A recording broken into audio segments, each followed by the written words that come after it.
Bienvenidos a un nuevo episodio de Avísenle al Presidente. Soy María Yáñez y en este episodio número 21 está con nosotros la coordinadora general del Grupo Anticorrupción, la diputada federal Marcela Torres Peinberg.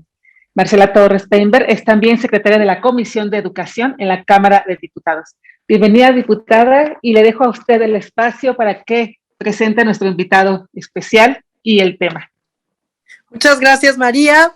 Pues hoy este capítulo de manteles largos, porque tenemos un gran honor al tener con nosotros y con nosotras a una persona que admiro de corazón muchísimo, y me refiero a Francisco Landero. Él, bueno, además de que tengo el privilegio de conocerlo hace mucho tiempo ya, se ha desempeñado como diputado federal, también en la iniciativa privada tiene enorme experiencia y desde hace 4 años, si no me equivoco, él es el fundador y presidente de la Asociación Civil Especializada en Educación que se llama Suma por la Educación. Un gusto tenerte, Paco, bienvenido a Avísenle al Presidente. Gracias, Marcela, muy buenas tardes, un gusto estar aquí en esta edición más de otro podcast con interesantes temas. Y bueno, decirte también que la admiración es mutua y nada más una precisión. Suma por la Educación ya tiene 14 años. 14 años. Sí, así es. Incidiendo en la política pública educativa, buscando acelerar los cambios educativos y defendiendo los derechos de los niños, niñas, adolescentes y jóvenes, ¿no? Oye, y perdón, sé que esto sale totalmente del script, pero me interesa personalmente y creo que a nuestras amigas y amigos también. ¿Qué te movió a formar Suma por la Educación? Mira, yo he tenido la oportunidad 2 veces de ser diputado y en la primera vez, cuando la primera legislatura, que fue la 59, tuve la oportunidad de estar en la Comisión de Educación. Al finalizar el periodo legislativo, llegaban a visitarnos siempre muchas personas de organismos, de organizaciones sociales, empresariales, universidades, maestros, padres de familia, para exigir, proponer, solicitar diversas cosas del tema educativo. Vi yo que llegaban de forma individual, en diferentes tiempos, y dije, bueno, es momento, se necesita una organización, un paraguas, que los junte, los asesore, los apoye, y juntos hagamos sinergias para acelerar y mejorar la calidad de la educación. Y de ahí viene esta idea de un paraguas, que es justo la suma de todos estos actores de la comunidad escolar, padres de familia, maestros, expertos, funcionarios, etcétera, para formar Suma por la Educación, ¿no? Un paraguas de incidencia en la política educativa y de promoción de la participación civil. De ahí fue que sale la idea de formar esta organización civil. Qué interesante. Y vaya que es necesario y indispensable, y más ahora que nunca, creo, Paco. No sé si estés de acuerdo conmigo, pero si en algún momento hemos estado no solo desvinculados, sino un poco confrontados, podría yo decir, unas y otros actores en la educación, es en este momento. Entonces, más que nunca pertinente la actividad y la idea que tuviste que generó a Suma por la Educación. Sí, Marcela, así fue. Antes estábamos preocupados por acelerar los cambios educativos, ahora estamos preocupados porque no haya retroceso en los avances educativos, ¿no? Estamos preocupados, no queremos volver a la época de los años 70, la época cheverrista, ¿no? Claro. Claro. Y a propósito, creo que sale interesante todo este preámbulo, porque justo una inquietud grande que se percibe en la ciudadanía es la preocupación, que creo que la pandemia además ha venido a agravar esa preocupación, pero la preocupación genuina de padres, de maestros, de alumnos mismos, de alumnas, de legisladores, de asociaciones civiles, etcétera, del retroceso que sí se percibe en muchos ámbitos de la educación. Entre ellos, me llamó mucho muchísimo la atención y se han preguntado mucha gente del medio el tema de los libros de texto. Este anuncio que hace el presidente diciendo que se cambiará totalmente, ¿no? Como esta cuarta transformación que quiere cambiarlo todo, no importando si funcionaba o no. Quiere cambiarlo más como con una intención política de ser ellos los creadores nuevos del Nuevo México. Y como parte de ese cambio está el de los libros de texto. Anuncia que va a haber un cambio ideológico en el sentido de los libros y todo esto. Y entonces viene una ola de preocupación. Entre las acciones que más me llamaron la atención fue precisamente la de Suma por la Educación, que interpone un amparo por el tema del libro de texto. Si quisieras platicarnos el amparo que Suma por la Educación diseñó y todo esto, ¿de qué va? Pues por el contenido de los libros de texto y cómo va, platícanos cómo va todo este intento, sí. De dónde nace, por qué nace. Claro que sí, Marcela. Mira, efectivamente, como lo dices, el 12 de abril de este año, el presidente anunció que los libros de texto contendrán valores culturales, morales, espirituales. Y también el 22 de marzo de este año ya también el director de materiales educativos de la SEP, Marx Arriaga, imagínate, para empezar por el nombre, Marx Arriaga, para reforzar el discurso presidencial, señala que van a incluir todos aquellos materiales y contenidos que borren la visión del periodo neoliberal de los gobiernos anteriores, incluyendo una visión más socialista y llamando a una revolución de conciencias, ¿no? Ante esta situación fue que en Suma por la Educación, junto con otras organizaciones como la Unión de Padres de Familia y Educación con Rumbo, decidimos diseñar un amparo preventivo, ¿no? Y el amparo lo que pide es al Poder Judicial su intervención para buscar que cuando exista algún riesgo de que se violen los principios constitucionales o de la Ley General de Educación, pues el Poder Judicial actúe y frene esas intenciones. Y son 4 los actos que se reclaman de la intervención del Poder Judicial contra el gobierno federal. El primero es el cuidado de la introducción de contenidos ideológicos, políticos y religiosos, porque obviamente esto va en contra de la Constitución. 2, la inconstitucionalidad de la reserva, la confidencialidad y la opacidad de todo este proceso de actualización, que ahorita platicaremos más de eso. 3, la defensa del interés legítimo de la sociedad para participar en el proceso, porque este ha sido un proceso cerrado, no sabemos ni quiénes están diseñando los libros, quiénes participan. Y 4, que se exhiba, que la SEP exhiba de a conocer los contenidos y el soporte pedagógico que están llevando a cabo para diseñar estos libros, ¿no? ¿Y por qué fueron cada uno de esos temas? Mira, uno, el de la ideología está muy claro y ya lo hemos aquí hablado. Segundo, porque Marx Arriaga señaló que en 50 días iban a reformar 18 libros de texto en un proceso muy rápido, haciendo un llamado a las personas que se quisieran anotar de forma voluntaria, sin pagar nada. Y tú sabes, a veces lo barato puede salirnos caro, ¿no? Y más si es gratuito.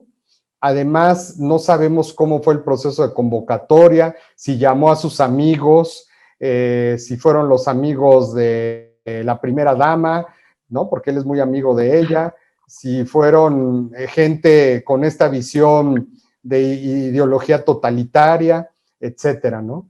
Entonces, ante eso, pues es este segundo punto. Y el tercer punto es que la sociedad debe participar en este proceso. Y específicamente nos referimos a la comunidad escolar. ¿A quiénes? A maestros, a expertos educativos, a los propios funcionarios públicos, no solo de la SEP central, sino de los estados de la República, ¿no? Porque si no se vuelve un proceso totalmente centralista. Y además los libros de texto deben tener un importante contenido regional y atender también a las visiones locales, ¿no? No solo centralistas. Y el último punto fue esta parte del soporte pedagógico, ¿no? El Marx señaló que iniciaban un proceso dialógico y pues queríamos saber primero a qué se refería a eso y segundo, si era suficiente que en 50 días se fuera a aplicar este proceso y se fueran a reformar los libros de forma adecuada, cosa que nosotros consideramos que era poco realista, como de hecho sucedió, Marcela, porque solamente al final, en estos 50 días, pudieron terminar 2 libros de español para tercero y cuarto grados de primaria. Entonces quedaron todavía en el tintero 16. Además, has de saber que el proceso inició con un gravísimo error, que yo no entiendo por qué la secretaria de Educación no lo detuvo a tiempo, siendo que ella es maestra, ¿no? Y el grave error es que tú antes de hacer un libro tienes que diseñar planes y programas, ¿no? Hacia dónde vas y después de eso ya haces el material educativo. No primero sacas el libro y luego ya ves los planes y programas que vas a tener, ¿no? Entonces, de hecho, ya la secretaria Delfina anunció un proceso que es el proceso de lanzar primero los planes y programas, consultas, y ya después de eso salen los materiales educativos. Entonces, como verás, hay todo un proceso desasiado, desorganizado, opaco, falta de participación ciudadana, ideologizado, y de ahí nace estos 4 actos reclamados al Poder Judicial. Claro, claro, qué interesante. Paco, bueno, curiosamente, yo creo que, no sé si las amigas y los amigos que nos escuchen lo sepan, pero yo sí lo escuché, que se filtró, así lo dijeron, se filtró el contenido de alguno de estos libros que tú mencionas, no sé si el de tercero o de cuarto, y no sé si tú tuviste oportunidad o supiste que esto sucedió, y si así fue, te preguntaría si tuviste oportunidad de revisar los textos. Lo que yo escuché de algunas y algunos personajes que tuvieron acceso a esa filtración es que realmente pues no había mucho cambio, ¿no? Que tanto que se anunció y tal, pero que pues decepcionada un poco alguna parte de la población y otra diciendo pues no hay ningún cambio. Yo no sé si sabes o supiste algo de esto. Sí, Marcela, pues igual que tú me enteré por los medios de comunicación. Ajá. Ya después hablamos con una investigadora que sí tuvo acceso directo a los libros, y lo que vimos en ese libro de español o lengua materna es que pocos cambios, ¿no? O sea, no hay un cambio que tú digas, bueno, sí hay una renovación en la pedagogía, en los procesos, en los ejercicios, en las evaluaciones, ¿no? Segundo, tenían imágenes de diferentes autores, algunas más profesionales, otras muy básicas, y que estaban colocadas en páginas que no correspondían al texto, ¿no? Imágenes descontextualizadas y algunas, pues tal vez como si lo hubieran hecho algunos de los propios niños de primaria, ¿no? Mal hecha. Mal hecha, sí, de mal gusto. Otro tema que se observó es que había algunos contenidos no propios para la edad de los niños de cuarto de primaria. Por ejemplo, ahí se les invitaba y se les enseñaba cómo hacer trámites para bajar programas federales, ¿no? Y eso no venía el caso para niños de primaria, y sí venía una fotografía. Ni pueden, ¿no? Porque son menores de edad. Así es, ¿no? Por eso en mi caso. No sé ahí cómo nadie revisó eso y un material así no va de acuerdo a la edad de los niños, ¿no? Eso Claro. es para mayores de edad.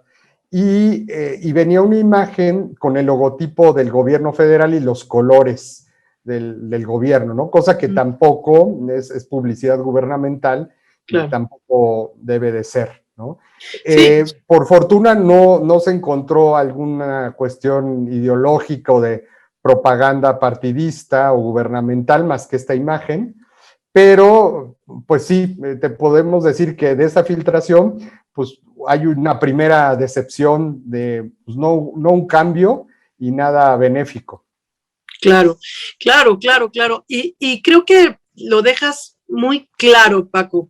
Más allá del resultado final que se tenga en estos libros, ¿no? Que ya se ve a través de la filtración esta que no es muy bueno, más allá de eso, el proceso a través del cual se pretendió hacerlos, pues es un proceso desaseado, desordenado, y además no solo eso, violatorio de varios de los derechos humanos de nuestras niñas y nuestros niños y jóvenes. Si quieres, puedes mencionarnos a nosotros, al público, bajo tu óptica o desde Suma por la Educación, ¿en qué parte es violatorio de la Constitución y por lo tanto de nuestros derechos como mexicanas y mexicanos?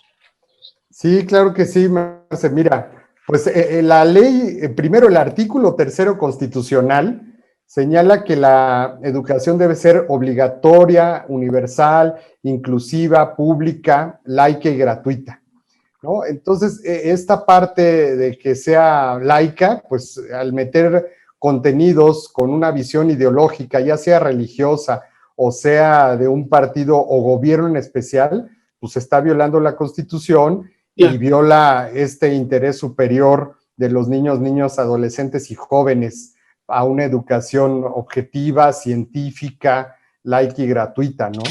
Claro. Eso es en primer lugar.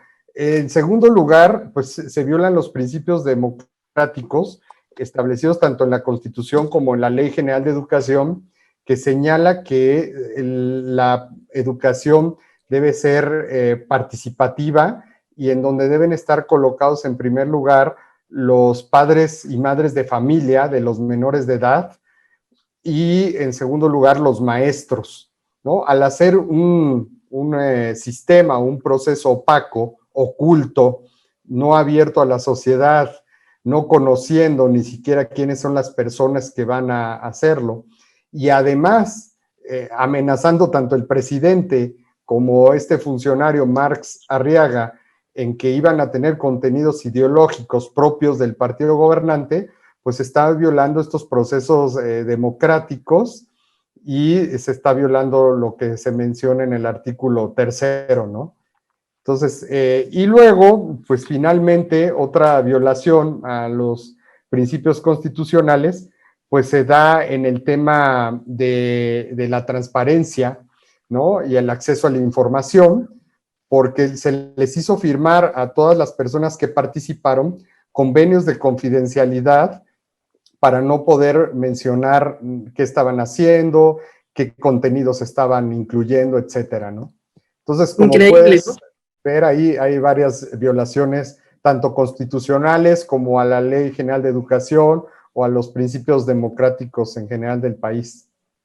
Fíjate que, digo, realmente te escucho y parece increíble, ya hasta estratégicamente me parece que es totalmente anacrónico con el momento que vivimos en la humanidad. Ahora que hay una variedad enorme de programas y plataformas digitales a través de las cuales los niños pueden aprender de manera pública, al revés, ¿no? Veo muchos intentos de empresas y de asociaciones subiendo contenido, tanto gratuito como no, de paga también, pero contenido libre, contenido de programas educativos públicos, ¿verdad? Justo ahí ellos pretenden regresar, como tú decías en un inicio, al oscurantismo de los 70s con la época de vamos a sacar aquí un libro ideologizado, pero hecho por nosotros y no le vamos a decir a nadie. es totalmente anacrónico con la tendencia mundial de decir nosotros al revés, vamos a abrir la educación a través de los medios digitales, que es lo que sigue y más catalizado por la pandemia, ¿no? Que vino a incrementar las ofertas pues de homeschooling y de una serie de nuevas modelos de educación, como es burbuja y varios otros que tanto en México como en todos los países están surgiendo a raíz de la pandemia.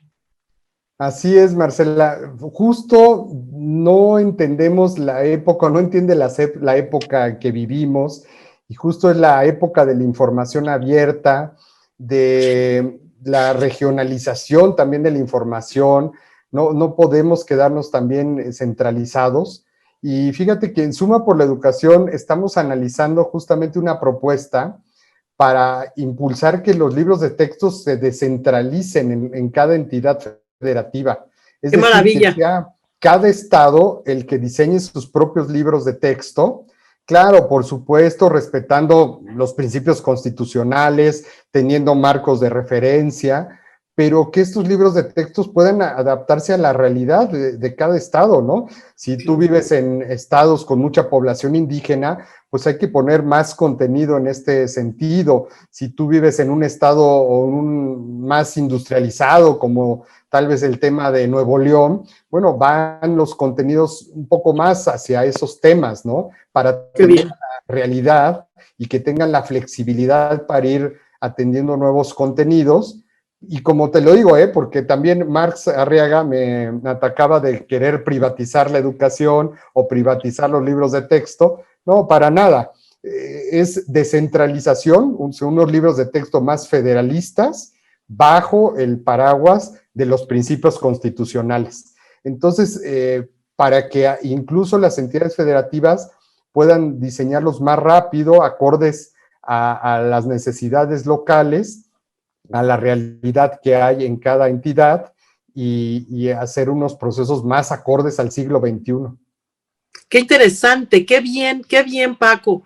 Oye, Paco, y ahora regresando específicamente al tema del amparo que Suma por la Educación interpuso y que me parece valiente y muy bueno por parte de la sociedad civil mexicana que surge esta idea de interponer el amparo. Si nos puedes platicar un poco de qué busca el amparo y además cómo va. ¿En qué parte del proceso va?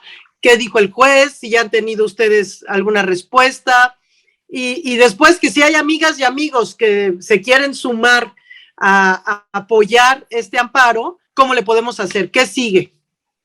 Sí, claro que sí. Mira, pues la buena noticia, y que fue un fallo histórico, es que la juez novena de distrito de la Ciudad de México atrajo el caso, le dio entrada al amparo y falló a favor nuestro sobre estos 4 actos reclamados. Esto sucedió hace 3 semanas y la juez le dijo a la SEP, oye, tú me tienes que entregar los libros de texto que ya hayas terminado, me tienes que entregar los contratos que hayas hecho con las personas, aunque te hayan trabajado de a gratis, me tienes que entregar cuál ha sido tu proceso pedagógico, metodológico, para yo analizar si desde el punto de vista constitucional, exclusivamente constitucional, que es la atribución que tiene la juez, no estás violando los principios de la Carta Magna, ¿no? Entonces, de hecho, ya le requirió los materiales, la SEP hasta el último momento entregó casi todo, le falta entregar los convenios de confidencialidad que hizo con las personas, porque está aduciendo que es un tema ley federal de datos personales, está buscándole por ahí no entregar eso, pero la juez más que querer los nombres de las personas, lo que quiere ver es el contenido de esos convenios para ver si eran viables, si eran personas con los capacidad o las habilidades y para no poner en riesgo la educación, ¿no? Claro. Entonces, le dio entrada, ahorita está la juez en el análisis de esos documentos que le entregó la SEP y lo que sigue es que dé su fallo para decir si hay contenido ideológico, si el proceso estuvo bien llevado a cabo o no, etcétera, ¿no? Pero independientemente del fallo, que no es lo más importante es este precedente de que el Poder Judicial va a revisar cualquier intento de ideologización o de procesos antidemocráticos en la elaboración de materiales educativos. Y deja el precedente para que cualquier gobierno pues, no se quiera pasar de lanza y hacer estos intentos o amenazas, ¿no? Entonces, eso es lo que está ahorita el amparo en curso. Ah, qué bien, qué bueno que así fue.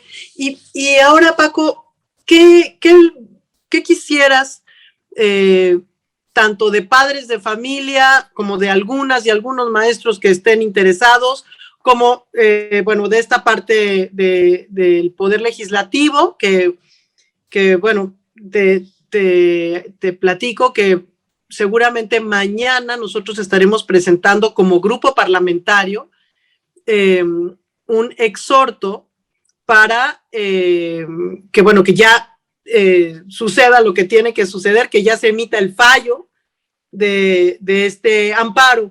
Pero más allá de lo que hagamos nosotros y nosotras como diputados, que creo que pues apoya, ¿verdad?, el que ya se dé una resolución, ¿qué sugerirías a padres de familia, a medios de comunicación que nos escuchen, etcétera? ¿Qué sugerirías en este tema? ¿Cómo apoyamos a Suma por la Educación? ¿Cómo procuramos que la SEP tenga la obligación de, como tú dices claramente, de ser incluyente, de tener procesos abiertos, de tener además libros de texto pertinentes, ¿no? Esto se refiere basados primero en un programa educativo, que ese programa educativo pudiera ser un bien consensado con la sociedad, con los expertos, con las expertas, etcétera.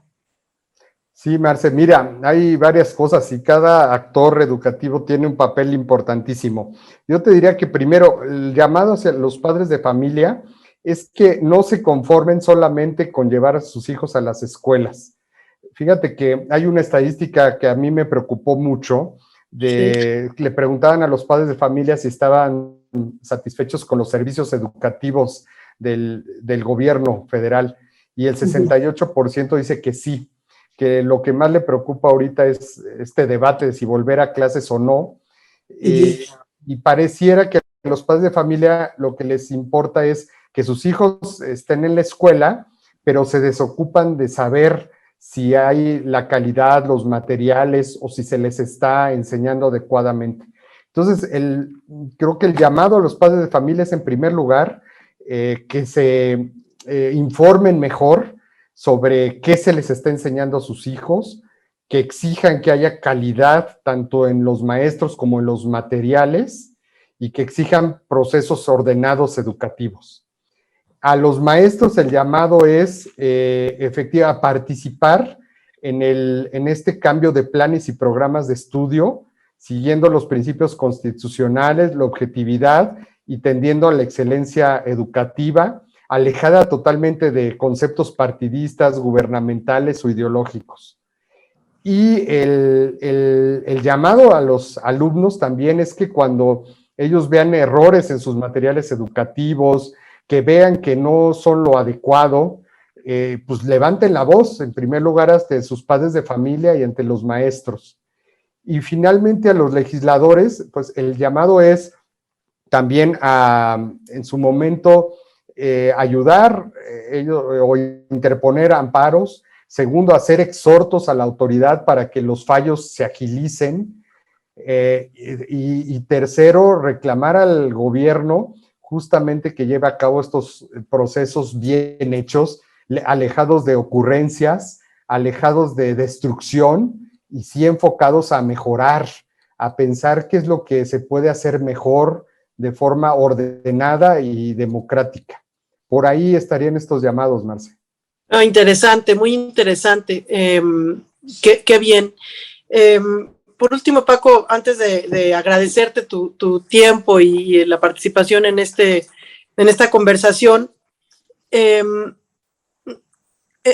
con tu experiencia, en temas educativos, como experto que eres además en temas sociales en general, ¿qué visualizas que vaya a pasar con la educación pública? Yo estoy preocupada, veo que veníamos con una pésima tendencia desde esta nueva reforma que se hizo educativa, en donde yo vi claramente cómo se quitaba a las niñas y a los niños del centro de la reforma y se ponía otros intereses mucho más políticos, ¿no? Que de otra índole. Pero vino después la pandemia y claro, como tú mencionas atinadísimamente, pues la prioridad de los papás es mantener primero a los niños sanos y luego ver qué pasa con la educación. Sin embargo, gracias a la pandemia también han surgido otras formas, otros modelos educativos que creo que van a quitarle peso en algo a este reglamento, este tema de la SEP y la obligatoriedad a seguir sus programas, sus libros, ¿Cómo ves? ¿Qué futuro le ves a la educación en México? Una pregunta muy abierta, muy general. Sí.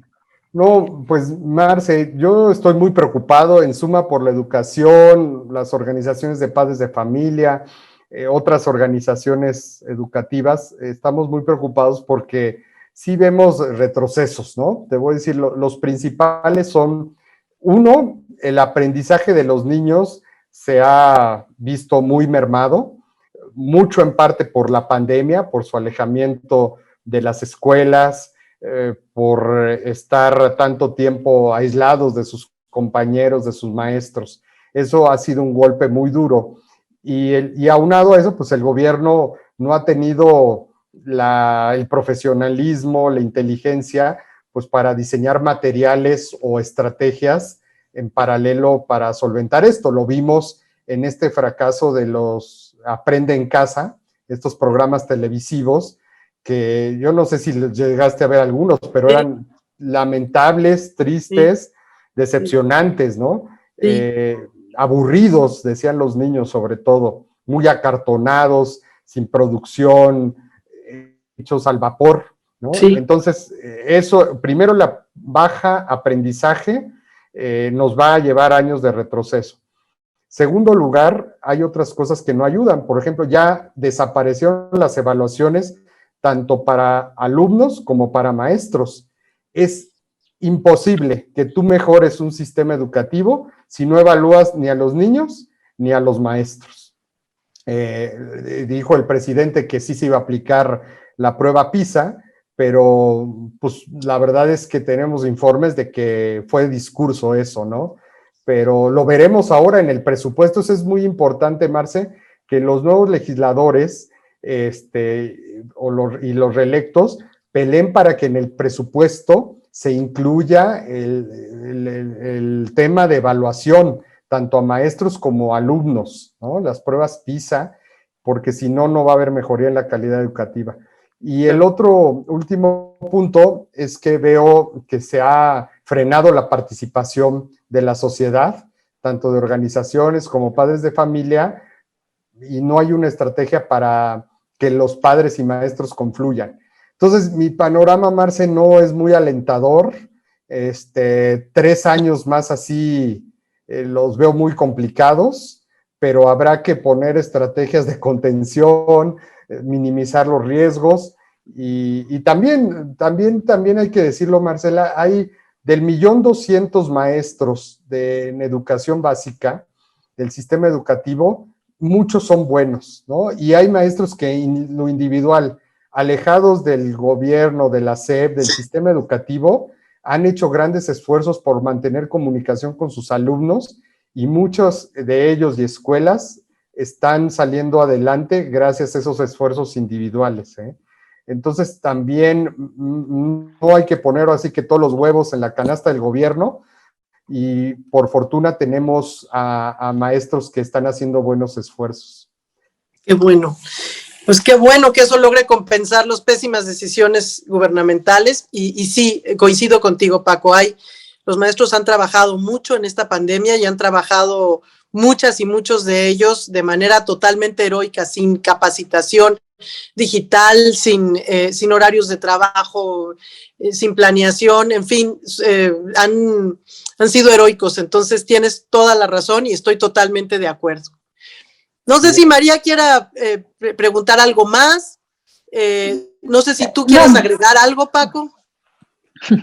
No, bueno, pues agradecerles estos podcasts me parecen muy importantes porque son una generación de ideas, son conversaciones fluidas que ayudan justamente a poner los puntos sobre las IES en lo importante, que pueden generar ideas, fomentar la participación de legisladores, de actores educativos, de las personas que nos escuchan, y también crear más conciencia de la importancia, en este caso, de la educación y de no olvidar este tema tan importante. A veces la educación es un tema que se olvida porque sus efectos o sus impactos son a largo plazo, sí. Pero lo que construyamos ahora impacta, ¿no?, en muchas generaciones. Entonces, pues el llamado a todos los actores a no dejarlo, a tenerlo vigilado, a exigir al gobierno, a proponer iniciativas y presupuesto que nos lleven a tener una visión de futuro y mejor para todos los estudiantes de nuestro país. Pues sí, claramente el llamado. Pues ahora sí pues más que nada agradecer a ustedes dos como expertos en educación. Gracias por esta gran conversación y análisis tan enriquecedor sobre la educación en México en la era 4T y sus amenazas. Gracias especialmente, diputada Marcela Torres Peinberg, coordinadora del Grupo Anticorrupción en la Cámara de Diputados, y a Paco Landero, presidente de Suma por la Educación. Muchas gracias a los dos por estar aquí. Y también, pues avísenle a que aquellos que nos están escuchando, que estén interesados en el tema de educación y que en algún momento tengan algún contacto cercano con alguna autoridad, que le avisen al presidente que respete la Constitución, porque la Constitución claramente pide que los contenidos sean libres de ideologías. Pues hasta un próximo episodio y muchas gracias nuevamente. Gracias, María. Gracias. Gracias, Paco.